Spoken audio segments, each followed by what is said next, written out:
Supreme court से जो बड़ी खबर आ रही है उसका हम रुख कर रहे हैं। ईडी के निदेशक संजय मिश्रा को 15 सितंबर तक का सेवा विस्तार जो है वो यहां पर मिल गया है। ईडी के डायरेक्टर संजय मिश्रा के सेवा विस्तार को लेकर सुप्रीम कोर्ट ने तीखी टिप्पणी भी यहां पर की है।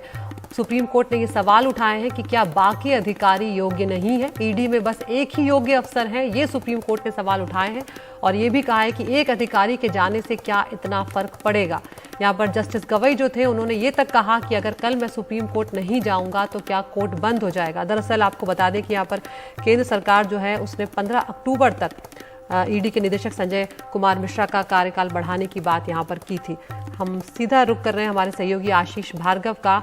आशीष, क्या कुछ हुआ यहाँ पर कोर्ट में, ये भी बताएं और फैसला भी बताएं एक बार हमारे दर्शकों को। जी देखिए, लंबी चौड़ी सुनवाई हुई है, करीब पौने घंटे से ज्यादा ये सुनवाई चली है। केंद्र सरकार ने एक अर्जी दाखिल की थी और मांग की थी कि जो सुप्रीम कोर्ट ने 31 जुलाई तक सेवा में बने रहने का आदेश 11 जुलाई को दिया था सुप्रीम कोर्ट ने, उसे बढ़ा दिया जाए, उसमें संशोधन किया जाए और 15 अक्टूबर तक का समय दिया जाए। तो केंद्र सरकार की तरफ से सॉलिसिटर जनरल तुषार मेहता कह रहे थे कि फाइनेंशियल एक्शन टास्क फोर्स की टीम आने वाली है। अंतर्राष्ट्रीय स्तर पर भारत के प्रयासों को धक्का लगेगा क्योंकि इन मुद्दों पर संजय मिश्रा की एक्सपर्टीज है और जो वैश्विक स्तर पर भी आर्थिक सुधार की दिशा में हमारे देश की छवि को बट्टा लग सकता है। अगर वो नहीं रहेंगे तो क्योंकि ग्रे सूची में कई हमारे पड़ोसी देश भी शामिल है जिसमें पाकिस्तान भी है, उनके लिए 15 अक्टूबर तक विस्तार कर दिया जाए क्योंकि यहाँ पर देश का सवाल है और ये मुद्दा काफी अहम है क्योंकि इसी से ऋण जो है यानी लोन वो भी तय होता है कि देश को कितना दिया जाए।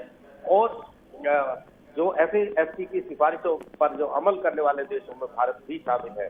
लेकिन सुप्रीम कोर्ट ने बार बार पूछा कि क्या और कोई अयोग्य व्यक्ति नहीं है। अगर एक व्यक्ति ना हो तो क्या पूरा संस्थान इस तरह हो जाएगा? क्या एक अधिकारी के जाने से इतना फर्क पड़ेगा? क्या अयोग्य लोग ईडी में हैं? ये तमाम बातें की गई। लेकिन जो केंद्र थी वो लगातार ये कह रही थी कि असाधारण परिस्थिति है क्योंकि वो पहले से काम कर रहे हैं, इसलिए उनके पास एक्सपर्टीज है और वो 31 अक्टूबर तक उनका ये कार्यकाल बढ़ा दिया जाए। हालांकि सुप्रीम कोर्ट ने पहले भी साफ किया कि हमने यही स्थिति को देखते हुए 11 जुलाई को 31 जुलाई तक का वक्त दिया था। याचिकाकर्ताओं की तरफ से अभिषेक मनु सिंघवी ने भी, प्रशांत भूषण दोनों ने विरोध किया कि इस तरीके से कार्यकाल विस्तार नहीं किया जा सकता, जबकि उनका कार्यकाल को विस्तार को इस तरह से सुप्रीम कोर्ट ने पूरी तरह अवैध घोषित किया है। हालांकि सुप्रीम कोर्ट ने इसके बावजूद 15 अक्टूबर तक तो नहीं लेकिन केंद्र सरकार की को कुछ राहत दी है और 15 सितंबर की रात मध्य रात्रि तक उनको पद पर रहने की इजाजत दी है और साथ ही ये भी कह दिया कि आगे कोई विस्तार नहीं मिलेगा।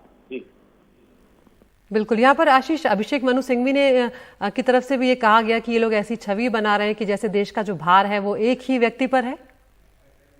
देखो, सिंघवी कह रहे थे कि 140 करोड़ लोगों का देश है और ऐसे में किसी भी संस्थान में सक्षम अधिकारियों की कमी नहीं है। ईडी के जो ये डायरेक्टर हैं, इनके नीचे भी और भी अफसर हैं, मंत्रालयों की जानकारी रहती है, लेकिन यहाँ पे FATF के नाम पर सरकार मनमानी करने की कोशिश कर रही है और सरकार ने ऐसे सरकार बिहेव कर रही है जैसे एक ही अधिकारी के कंधे पर सारा बोझ है। तो कहीं ना कहीं सुप्रीम कोर्ट भी इस मामले में पहले भी सुप्रीम कोर्ट ये दलील सुन चुका था जब ये मेन केस की सुनवाई हो रही थी, लेकिन उसने राहत देने से इनकार कर दिया था। लेकिन फिलहाल एक बार फिर राहत मिल गई है 15 सितंबर तक। जी बहुत बहुत शुक्रिया आशीष इस तमाम जानकारी के लिए। तो